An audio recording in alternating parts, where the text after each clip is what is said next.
Okay, welcome back. Now we're going to talk a little bit about some of the things that we do before we put the soil or as we put the soil into the containers.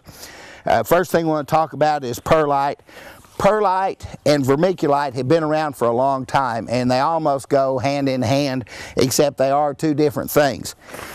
Perlite is one of those things, if you've had a potted plant or anything in the past 40 or 50 years, the white stuff on top of the soil that's mixed all down in it, but it's so light that it kind of floats to the top, that's perlite. It helps to retain the moisture, keep the soil from running together, and release that moisture to the plants as they need it. Not particularly expensive, but not real cheap for a small bag like this. So perlite is one of those things that a lot of people add, and there's nothing wrong with adding it. It's just one of them things that how much of it do you really need, but it's a good thing for what it does. Vermiculite is a lot of the same thing as perlite, except it's more finely ground. On the bag it says reduce the soil compaction, so if you've got some actual soil that you're putting in your containers and you want it to not run together and get the water moved on through it and everything, you might go buy a little bit of perlite and vermiculite, mix it up to the point that it kind of feels good to you. You know, you can put too much of this stuff in that it's going to be taking place of good soil that's got nutrients in it. At the same time, you can stand a whole lot of that so that the water can move through the soil, and of course depending on how much clay there is in the soil that you're using, you may want to add a little more or a little less, just kind of be your own judge. We're talking today about soil going into these containers, and there are those that if it's going to be container gardening, they're not going to use a soil of any kind.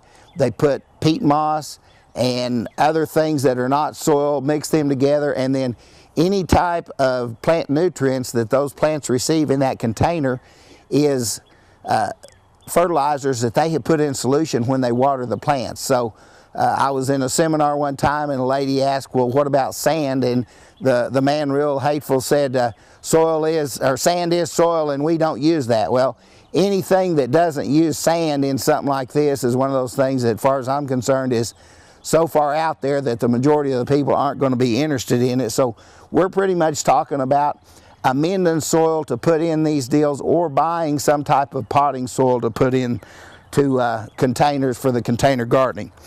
And that brings up a whole nother subject. When you get to some of the centers where you can buy potting soil these days, and we're blessed with a number of them in Tahlequah, you can go just about anywhere and buy anything from 99 cents up to $12, $14 per bag. A lot of them have a lot of claims about things that they will do, and I'm not touting one or the other. I'm just saying that there are a few things that may be taking place in some of the more expensive ones. Maybe some of the claims that they're making are a little bit more realistic than some of the claims you see on some advertisement. One thing that is for sure been around for a long time, and that is time release fertilizer. This is Osmocote, and we're not recommending any one time release over the other, but the technology is good enough on this that this came out of a bag of 1958, and that means that each little prill has 19% of nitrogen, 5% phosphorus, and 8% potassium.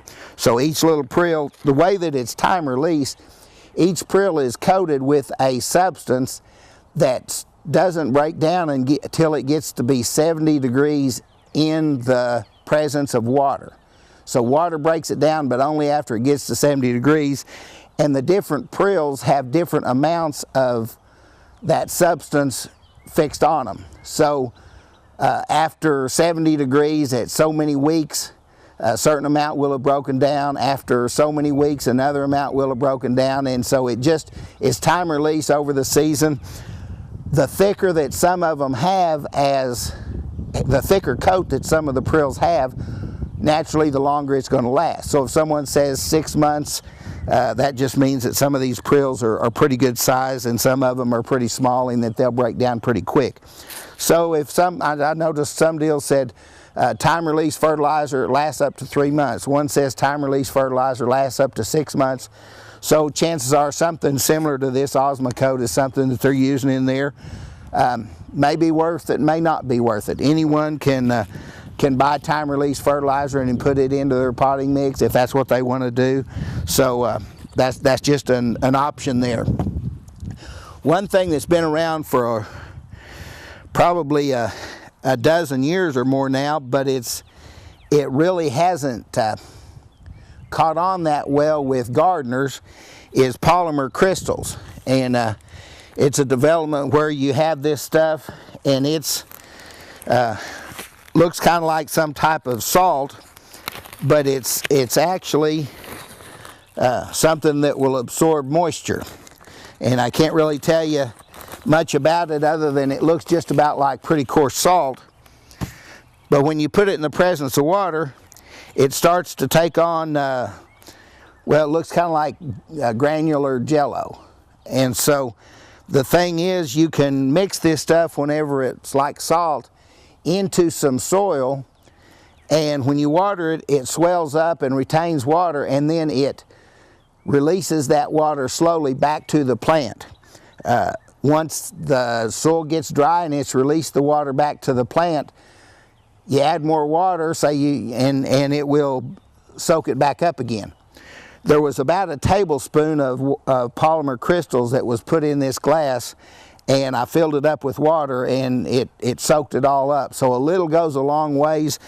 The floral industry has used this for a long time in cut flowers, because they cut them and stick them in a solution and put these around, and that way the water is slowly released to it. And so it's one of those things that probably just hasn't been well advertised. The biggest reason why people haven't used it, it's not terribly expensive, but polymer crystals can be bought off the internet if you can't find it locally.